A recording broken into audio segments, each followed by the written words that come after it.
گھر والوں کو ایک ہی بات کی اپنے والد صاحب کو، میں نے کہا ایک بات یاد رکھیے گا، مجھے مسلمان کسی دنیاوی طور پہ عام بندے نے نہیں کیا، کسی مولوی صاحب نے، مفتی صاحب نے نہیں کیا، مجھے آمینہ کے لال صلی اللہ علیہ وسلم نے مسلمان کیا ہے۔ جسم کے ٹکڑے کر دو، کیا کر دو گے؟ انہوں نے ایسی ایسی باتیں لکھی اپنی کتابوں کے اندر، یعنی کہ آپ حیران ہو جائیں گے۔ نعوذ باللہ، مرزا قادیانی نے اللہ تعالیٰ کو گالیاں بکیں، اللہ تعالیٰ کو چور کہا ہے۔ اس کی کتاب ہے روحانی خزائن، والیوم نمبر 20 ہے، پیج نمبر 396 ہے، اس میں اس نے کہا اللہ تعالیٰ چور ہے، نعوذ باللہ۔ اس نے اللہ تعالیٰ کو جانور سے تشبیہ دی ہے۔ میرا دادا تھا، گالیاں بکتے ہوئے مرا۔ میری دادی کی سگی بہن تھی، مرزائیوں کی مبلغہ تھی، مرنے سے پہلے کچھ عرصہ پہلے اس کو فالج ہوا، جس طرح کتا بھونکتا ہے نا ایسے بھونکتی تھی۔ اور یقین جانے گا انس بھائی، ہمارے محلے دار سمجھتے کہ ان کے گھر میں کوئی کتا ہے، جب دیکھو بھونکنے کی آوازیں آتی ہیں، اور اس کے منہ سے یلو کلر کی رالیں ٹپکتی تھی جس میں سے پخانے کی سمیل آتی تھی، غلاظت کی سمیل آتی تھی۔ ان کے عبرتناک انجام ہوتے ہیں، اللہ نہیں چھوڑتا۔ قادیانی ڈالرز کے بیگ ان کے پاس لے کے پہنچتے ہیں۔ اچھا، یہ پھر یہ طبقہ ان کی فیور کرتا ہے۔ آپ دیکھ لیں، کوئی بھی مسئلہ ہو، آپ مرزائی کے کتے کو ماریں، آپ کو چیخ کی آواز امریکہ سے آئے گی، پوری دنیا کا عالم کفر ان کی سرپرستی کرے گا۔ ایک جو مسلمان بچہ ہوتا ہے اس کو قادیانی لوگ کس طرح گمراہ کرتے ہیں اور قادیانی بناتے ہیں؟ جی، یہ تو میں خود کرتا رہا جب میں خود تھا قادیانی۔ السلام علیکم ناظرین، میں ہوں آپ کا میزبان انس گوندل اور آپ دیکھ رہے ہیں نیا پاکستان۔ ناظرین، میرے ساتھ موجود ہیں عرفان محمود برق صاحب، جن کی ایک موٹیویشنل کہانی ہے، ایک داستان ہے۔ ناظرین، عرفان محمود برق صاحب پہلے قادیانی تھے اور پھر خدا کی ذات نے کرم کیا، یہ مسلمان ہوئے۔ ناظرین، مسلمان ہونے کے بعد ان کو کافی مشکلات کا بھی سامنا کرنا پڑا، گھر سے بھی اور باہر سے بھی، لیکن ناظرین یہ ثابت قدم رہے اور خدا کی ذات پر انہوں نے یقین رکھا۔ ناظرین، سب سے پہلے انہوں نے اپنی فیملی کو مسلمان کیا اور اس کے بعد تب سے لے کے آج تک یہ اسلام کی تبلیغ کر رہے ہیں اور 500 سے زائد قادیانی لوگوں کو یہ مسلمان کر چکے ہیں۔ تو ناظرین، جیسا کہ آپ کو پتا ہے کہ قادیانی کافر ہیں، تو ناظرین میرے ساتھ موجود ہیں عرفان صاحب، ان سے گفتگو کرتے ہیں اور ایک کہانی، ایک جو داستان ہے وہ جاننے کی کوشش کرتے ہیں۔ جی السلام علیکم۔ جی وعلیکم السلام، شکریہ سر، پہلے تو آپ کا بہت شکریہ کہ آپ نے ٹائم دیا۔ جی ویلکم سر۔ سر بتائیے گا کہ کیا کہانی آپ کی، کیا داستان ہے؟ بسم اللہ الرحمن الرحیم۔ میرے جو دادا تھے نا جی، پڑھے لکھے نہیں تھے، بچپن کے زمانے میں ان کی پیدائش قادیان کی ہے، یہ ضلع گرداسپور ہے، بھارت کا ایک صوبہ ہے، وہاں پہ پیدا ہوئے، وہیں سے وہ سلسلہ چلا۔ ان کے والدین جو تھے وہ ان کی ڈیتھ ہو چکی تھی، بچپن کا زمانہ تھا، تو مرزا قادیانی یہ وہ مردود شخص تھا، یہ وہ کذاب تھا جس نے خود کو اللہ کا نبی کہا، رسول کہا، اور یہ اس نے انگریزوں کے کہنے سے معاذ اللہ کے نبی کی عزت پہ اٹیک کیا اور عقیدہ ختم نبوت پہ ناپاک حملہ کیا۔ وہیں سے میرے دادا نے اس کو قبول کر لیا، بلیو کر لیا اس کے دعووں پہ۔ اس کے بعد سلسلہ چلا، ان کی شادی ہوئی وہیں پہ، میرے والد صاحب کی پیدائش بھی قادیان کی ہے۔ جب پاکستان بنا تو میرے دادا اپنی فیملی کو ساتھ لے کر لاہور میں آ گئے۔ لاہور میں ہمارا گھر فتنہ قادیانیت کا بہت بڑا مرکز تھا، بیس تھی، اور ہمارے گھر کے اندر ان کے بڑے پروگرامز ہوتے تھے، میٹنگز ہوتی تھیں۔ اللہ نے کرم کیا، میرے بچپن کے زمانہ میں اللہ نے میرے دل کے اندر ایک بات ڈالی کہ میں خود کو اس لیے کہتا ہوں قادیانی کہ میرے بڑے ہیں۔ اگر میرے دادا بو کو اس وقت ہندو مت اچھی لگتی، آج ہمارے گھر میں ہندو ہوتے، میں بھی بتوں کو رام رام کرتا جس طرح اپنے بڑوں کو دیکھتا۔ میرے بڑے اگر عیسائی ہوتے، سکھ ہوتے، بدھسٹ ہوتے، تو میرا مذہب بھی آپ وہی ہوتا۔ تو مجھے اس پہ دیکھنا چاہیے، ریسرچ کرنی چاہیے، ریالٹی کیا ہے، مجھے حقائق تک پہنچنا چاہیے۔ اللہ، اس کے رسول نے قرآن پاک کے اندر، احادیث کے اندر کیا کیا احکامات نازل فرمائے، کیا کچھ کہا، مجھے وہ پڑھنا چاہیے۔ اور اگر کوئی ایسی بات مجھے اللہ رسول کی باتوں کے خلاف مرزیت میں ملے گی تو میں نے یہ تہیہ کر لیا کہ میں اس کو چھوڑ دوں گا۔ سر یہ بتائیے کہ یہ خیال آپ کو کیسے آیا؟ جی دیکھیں، یہ اللہ تعالیٰ کا خاص کرم ہوتا ہے، اس کی رحمت ہوتی ہے کہ میں اکثر دیکھتا تھا کہ ہمارے محلے کے اندر لوگ ہمارا بائی کاٹ کرتے ہیں، مطلب قادیانیت کے نام کو ایک گالی کے طور پہ لیتے ہیں۔ ہمارے گھر میں محلے میں کوئی تقریب ہوتی، خوشی کا فنکشن ہوتا، وہ سب کو انویٹیشن کارڈز بھیجتے، سب کو انوائٹ کرتے، ہمارا بائی کاٹ کرتے۔ تو میں سوچتا تھا کہ ان مسلمانوں میں بڑے بڑے پڑھے لکھے ہیں، بڑے اللہ والے ہیں، بڑے نیک لوگ ہیں۔ امام کعبہ سے پوچھو، وہ بھی یہی کہتے ہیں قادیانی کافر ہے۔ مسجد نبوی شریف کے امام سے پوچھو، وہ بھی یہی کہتے ہیں قادیانی کافر ہیں۔ پوری دنیا کے کسی مسلمان سے پوچھو، وہ ان کو مسلمان نہیں سمجھتا۔ تو میں یہ سوچتا تھا کہ ہمارے بڑوں نے کون سی ایسی حرکت کی ہے کہ ہم کلمہ پڑھتے ہیں مرزائیہ کلیم کرتے ہیں ہم کلمہ پڑھتے ہیں کہ ہم کلمہ پڑھتے ہیں ہم پھر بھی کافر ہیں. ہمارے بڑوں نے کون سی ایسی اپنی کتابوں کے اندر خرافات لکھ دی ہیں کہ ہم نمازیں پڑھتے ہیں, ہم قرآن پڑھتے ہیں, ہم پھر بھی کافر ہیں. مجھے اس بیس کو جو ٹچ کرنا ہے, مجھے دیکھنا ہے, مجھے ڈیپلی اس کو پڑھنا ہے اور کمپیریٹیولی مجھے قرآن و حدیث کا اور قادیانی فتنے کا مجھے اس کی اسٹڈی کرنی ہے, مطالعہ کرنا ہے. نیوٹرل ہو گیا الحمدللہ. ٹھیک ہے, آپ نے اس کو اسٹڈی کیا پھر؟ جی پھر اللہ نے کرم کیا, میں نے ایک طرف قرآن و حدیث کی اسٹڈی کی اور ان کے تراجم منگائے قرآن پاک کے, ان کی کتابیں منگوائیں. مرزا قادیانی کذاب کی تقریباً کوئی 83 کے قریب اس کی بکس ہے, جو روحانی خزائن 23 والیومز میں انہوں نے پرنٹ کر دی. میں نے کچھ ہمارے گھر میں تھیں, باقی میں نے باہر سے چنام نگر سے منگوا لی. تو پھر سب سے پہلے آپ نے گھر والوں سے بات کی ہوگی؟ جی اچھا, گھر والوں کو تھا کہ یہ آج کل مطلب پڑھ رہا ہے, کسی شوق میں ہے, انہوں نے کہا چلو اچھی بات ہے پڑھ رہا ہے تو پڑھنے دو, انہوں نے مجھے روکا نہیں. لیکن آپ یقین کریں کہ جب میں نے اس پہ ڈیپلی پڑھا, قرآن و حدیث کی اسٹڈی کی, ساتھ میں نے مرزائیت کو پڑھا, انہوں نے ایسی ایسی باتیں لکھی اپنی کتابوں کے اندر, یعنی کہ آپ حیران ہو جائیں گے. نعوذ باللہ, مرزا قادیانی نے اللہ تعالیٰ کو گالیاں بکیں, اللہ تعالیٰ کو چور کہا ہے. اس کی کتاب ہے روحانی خزائن, والیوم نمبر 20 ہے, پیج نمبر 396 ہے. اس میں اس نے کہا اللہ تعالیٰ چور ہے, نعوذ باللہ. اس نے اللہ تعالیٰ کو جانور سے تشبیہ دی ہے, اللہ پاک کو اس نے تندوا کہا ہے, معاذ اللہ. ان کی کتاب ہے روحانی خزائن, والیوم نمبر اس کا 3 ہے. اس کے اندر مرزا نے اللہ تعالیٰ کو گالی بکی ہے. اس نے اللہ تعالیٰ کو کھا جانے والی آگ کہا.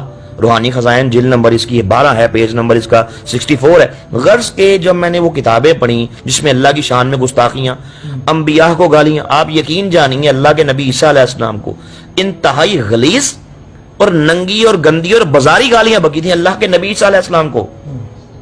میری آنکھیں کھل گئیں. نبی پاک صلی اللہ علیہ وسلم کی شان میں گستاخیاں, کہیں یہ دعویٰ کیا کہ میں خود محمد ہوں, کہیں دعویٰ کیا میں محمد سے بڑھ گیا, یہ بھی دعویٰ کیا. کہیں کہا کہ معاذ اللہ جو محمد صلی اللہ تھے وہ عیسائیوں کے ہاتھ کا پنیر کھاتے تھے, حالانکہ مشہور تھا کہ اس میں نعوذ باللہ سور کی چربی پڑتی ہے. یعنی کہ ڈائریکٹ عزت رسول پہ اٹیک, اصحاب رسول پہ, اہل بیت اطہار کی عزتوں پہ اٹیک.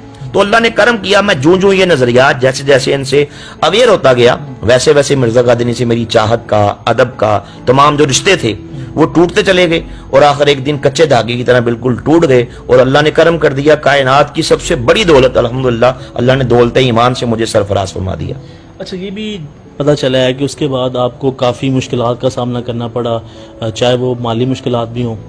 جی میں سمجھتا ہوں کہ جو میری بیس تھی نا, میں نے بچپن کے زمانے میں خواب دیکھا تھا کہ حضور نبی صلی اللہ علیہ وسلم تشریف لائے ہیں, سب کے گھروں میں پھل بانٹ رہے ہیں, تو آپ مرزائیوں کے گھر میں نہیں گئے, آپ نے میری طرف نگاہ کرم فرمائی, تبسم فرما دیے, مسکرا دیے, الحمدللہ. یہ میری بیس تھی. میرے قبول اسلام کے حوالے سے بہت سی وجوہات, میں نے آپ سے 1-2 وجوہات ذکر بھی کی, ان کی بکس پڑھی, ان کے قادیانیوں کے عبرتناک انجام دیکھے. میں نے دادے کو مرتے ہوئے دیکھا, عبرتناک موت. میں نے دادی کی سسٹر کو, سگی بہن کو عبرتناک موت مرتے ہوئے دیکھا. میں نے اپنے چچے کو مرتے ہوئے دیکھا. بڑے بڑے میں نے قادیانیوں کے عبرتناک انجام اپنی آنکھوں سے دیکھے جب میں خود قادیانی تھا. لیکن در حقیقت جو میری بیس تھی قبول اسلام کے لیے, وہ میرے کریم آقا صلی اللہ علیہ وسلم کی نگاہ کرم تھی. اچھا, جب ریئیکٹ ہوا, میرے والد صاحب نے مینٹلی ٹارچر کیا, گھر سے کک آؤٹ کیا, مارا پیٹا, سر پہ ڈنڈے مارے. مرزا کہتے ہیں love for all hated for none, یہ سارا ان کا ڈرام ہے, یہ محبت سب کے لیے, نفرت کسی سے نہیں. بھائی جب میں نے اس کو چھوڑا تو پھر مجھ سے بھی محبت کرو نا, نفرت کسی سے نہیں, پھر مجھ سے نفرت کیوں کی؟ یہ سب ان کی 2 نمبر, ان کا ڈرامے بازی ہے ان کا. خیر بہت انہوں نے مارا پیٹا, گھر سے نکالا, سب کچھ کیا, لالچیں دیں. اللہ نے کرم کیا, میں نے عرض کی چونکہ میری بیس تھی, میں نے گھر والوں کو ایک ہی بات کی اپنے والد صاحب کو. میں نے کہا ایک بات یاد رکھیے گا, مجھے مسلمان کسی دنیاوی طور پہ عام بندے نے نہیں کیا, کسی مولوی صاحب نے, مفتی صاحب نے نہیں کیا, مجھے آمینہ کے لال صلی اللہ علیہ وسلم نے مسلمان کیا ہے. جسم کے ٹکڑے کر دو, کیا کر دو گے, کرو. کیا اصحاب رسول نے نہیں قربانیاں کی؟ کیا شہید کربلا حضرت امام حسین نے نہیں قربانی دی؟ تو ہماری یہ لازوال ایک درخشاں تاریخ ہے ہمارے کابرین کی, انہوں نے دین اسلام کے لیے قربانیاں دی. تو مار دو, مار, کیا کرو گے؟ لیکن الحمدللہ میرا جینا بھی میرے نبی کی ختم نبوت کے لیے ہوگا, اور انشاءاللہ میرا مرنا بھی آپ کی ختم نبوت کے لیے ہوگا.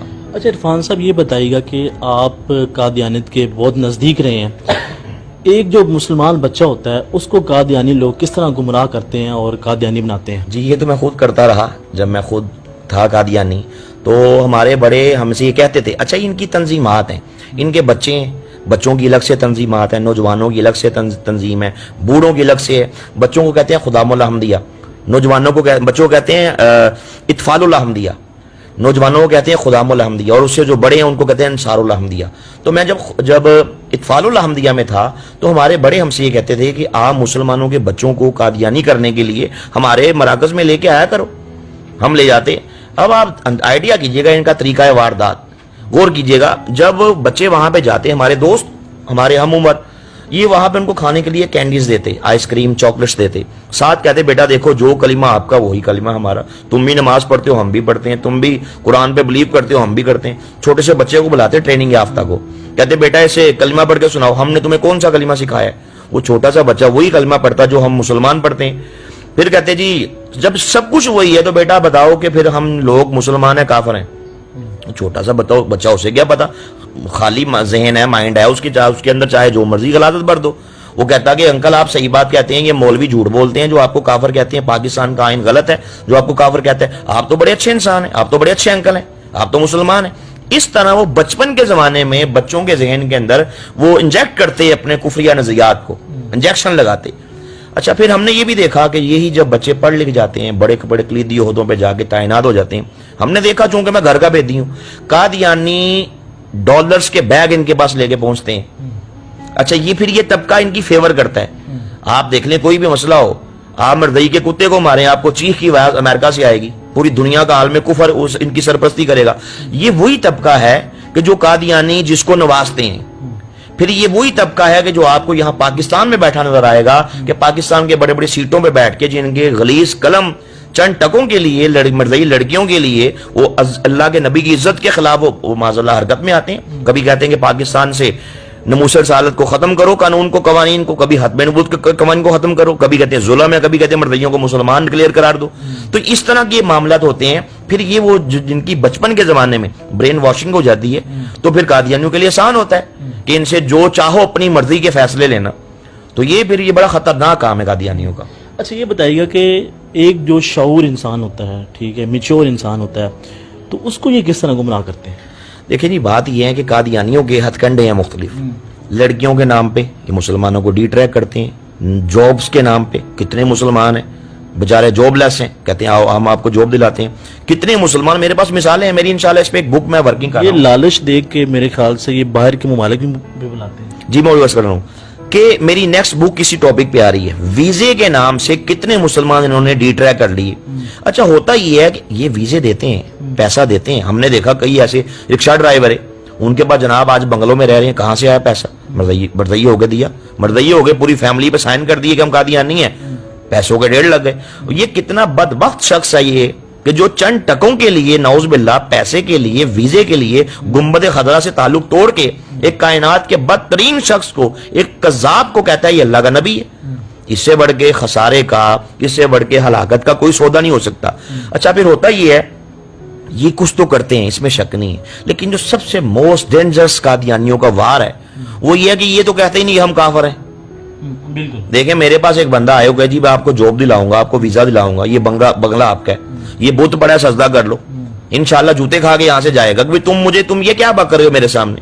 کبھی نہ کروں گا، کسی مسلمان جتنا مرضی ہو جائے نہیں کرے گا. لیکن جب اس کو یہ کہا جائے گا کہ بھائی دیکھو ہم تو کلمہ پڑھتے ہیں، جس طرح میں نے بچوں کی مثال دی، ہم تو نماز پڑھتے ہیں. بیٹا میں چھوٹا تھا تو بچپن کے زمانے میں نا جب ہم کھیلتے بچوں کے ساتھ تو اپنے گھر میں جاتے نا، بچے میرے ساتھ گھر آ جاتے میرے، اکثر میری والدہ قرآن پاک پڑھ رہی ہوتی نہیں، کہتی بیٹا ادھر آؤ یہ دیکھو کون سا قرآن پڑھ رہی ہوں. بیٹا وہی قرآن ہے جو آپ پڑھتے ہو، اس کو گھر لے جاؤ، بڑوں کو دکھاؤ، ہم نے تو کوئی چینج کیا ہی نہیں ہے.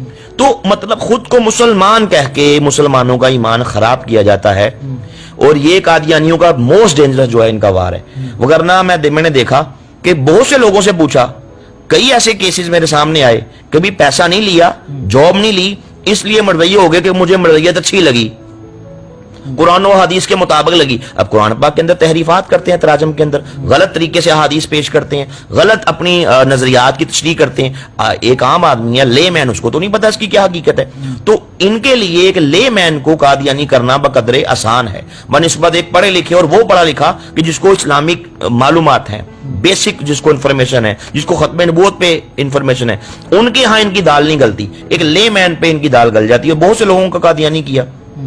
اچھا یہ بتائیے گا کہ یہ بھی کہا جاتا ہے، اس میں حقیقت ہے کہ جو قادیانی لوگ ہوتے ہیں، جو ان کے عہدیدار ہوتے ہیں، ان کے ناجائز تعلق ہوتے ہیں لڑکیوں کے ساتھ؟ دیکھیں جی، یہ ایک ٹاپک ایسا ہے، اگر آپ اس پہ ایک بک پڑھیں نا، ربوہ کا مذہبی آمر، اس کے اندر قادیانیوں کا دوسرا خلیفہ تھا مرزا بشیر الدین محمود. اس کا سارے اس کی غلاظت، جو کچھ وہ کرتا رہا قادیانی خواتین سے کرتا رہا، اس کے ناجائز مراسم اس کے اندر لکھے ہیں. اور لکھنے والے کون ہیں؟ قادیانی. ایک شفیق مرزا صاحب تھے، انہوں نے ایک بک لکھی، اس کا نام ہے شہر صدوم. شفیق مرزا صاحب قادیانی تھے، ربوہ میں پیدا ہوئے، قادیانیوں میں بڑا آگے بڑھ چڑھ کے حصہ لیتے تھے ان کی ایکٹیویٹیز میں. مسلمان ہو گئے. سوری، انہوں نے اپنی کتاب کے اندر مرزا بشیر الدین محمود، ان کی جو رائل فیملی ہے، ان کے لوگوں کے ناجائز تعلقات لکھے ہیں قادیانی عورتوں سے. اور یہاں تک لکھ دیا کہ مرزا بشیر الدین محمود جی شیطان، جو مرزا قادیانی کا نام نہاد بیٹا، ان کا دوسرا خلیفہ، اپنی سگی بیٹی کے ساتھ اس نے منہ کالا کیا، اپنی سسٹر بہن کے ساتھ، اپنی والدہ کے ساتھ. وہ اتنا انتہائی، میں کیا کہوں، مطلب غلیظ انسان تھا جی. تو یہ کچھ ہے میرے مطلب ربوہ رام نگر کے اندر ایک شخص مسلمان ہوا، اس کا نام ہے فہد نعمان صاحب، سابقہ ربوہ، وہی کا رہائشی. انہوں نے اس پہ انٹرویو دیا. ہمارے دوست ہیں مبشر صاحب، انہوں نے مفتی مبشر صاحب نے اپنے انٹرویو کے اندر ان سے پوچھا کہ آپ بتائیں کہ چنام نگر کا کیا ماحول ہے. انہوں نے بتایا کہ یہاں پہ ہر دوسرا تیسرے گھر میں جو خواتین ہیں، جو مردیوں کی رائل فیملی ہے، ان کے ساتھ ان کے ناجائز تعلقات ہیں. انہوں نے کہا میں نے کیس کیے کئی مربیوں پہ، مجھے پتا ہے کہ چنام نگر کے اندر کون سا اڈا، کون سی جگہ ایسی ہے جہاں پہ یہ ناجائز کام ہوتے ہیں سارے. دیکھیں، ایک عرض کروں، سچا نبی خود بھی غیرت مند ہوتا ہے اور اپنی امت میں بھی غیرت کو منتقل کرتا ہے. جھوٹا مدعی نبوت خود بھی بغیرت ہوگا اور اپنے ماننے والوں پہ بھی وہ بغیرتی کو منتقل کرے گا. قادیانی ہو اور اس میں غیرت ہو، یہ نہیں ہو سکتا. اور یہ بھی کہا جاتا ہے کہ یہ اینڈ پہ پھر کتے کی موت مرتے ہیں. جی، یہ تو میں نے آپ کو اپنے گھر کی بات بتا دی شروع میں کہ میرا دادا تھا، گالیاں بکتے ہوئے مرا. میری دادی کی سگی بہن تھی، مردیوں کی مبلغہ تھی، مرنے سے پہلے کچھ عرصہ پہلے اس کو فالج ہوا. جس طرح کتا بھونکتا ہے نا، ایسے بھونکتی تھی. اور یقین جانے گا انس بھائی، ہمارے محلے دار سمجھتے کہ ان کے گھر میں کوئی کتا ہے. جب دیکھو بھونکنے کی آوازیں آتی ہیں اور اس کے منہ سے یلو کلر کی رالیں ٹپکتی تھی جس میں سے پخانے کی اسمیل آتی تھی، غلاظت کی اسمیل آتی تھی. ان کے برناک انجام ہوتے ہیں، اللہ نہیں چھوڑتا. ماشاءاللہ خدا کی ذات نے آپ کو ہدایت دی اور کرم کیا، اور تب سے لے کے آج تک آپ اسلام کی تبلیغ کر رہے ہیں، اور آپ نے اپنی زندگی جو ہے وہ اس کے لیے وقف کر دی ہے، ختم نبوت کے لیے. جی الحمدللہ جی. مجھے ایک دل میں ایک کسک تھی، ایک تڑپ تھی، فکر تھی کہ میں اپنے گھر سے شروع کروں اس کام کا آغاز. نا اللہ کے نبی نے بھی یہی سنت طریقہ یہی ہے، گھر سے شروع کرو. میں نے گھر والوں کو الحمدللہ اسلام کی پریچنگ کی، اللہ نے کرم کر دیا. میری سب سے پہلی میری والدہ مسلمان ہوئی، پھر ایک بھائی، پھر دوسرا، پھر تیسرا، اللہ نے کرم کیا. پھر میرے والد صاحب، اس بڑھاپے کی عمر میں آپ نے اسلام قبول کر لیا. اب تک ہماری اپنی برادری کے اندر 50 سے زیادہ لوگ اسلام قبول کر چکے ہیں، اور پورے پاکستان میں بڑے بڑے قادیانی اللہ نے کرم کیا، الحمدللہ سرکار کی نظر رحمت ہوئی. اب تک 500 سے زیادہ قادیانی میرے ہاتھ پہ اسلام قبول کر چکے ہیں. اور میری موسٹ فیمس بک قادیانیت اسلام اور سائنس کے کٹہرے میں پوری دنیا میں پہنچی. انگلش میں ٹرانسلیشن ہوئی، انڈیا میں ہوئی، پاکستان میں ہوئی، عربی میں ہو رہی ہے، سندھی میں ہوئی.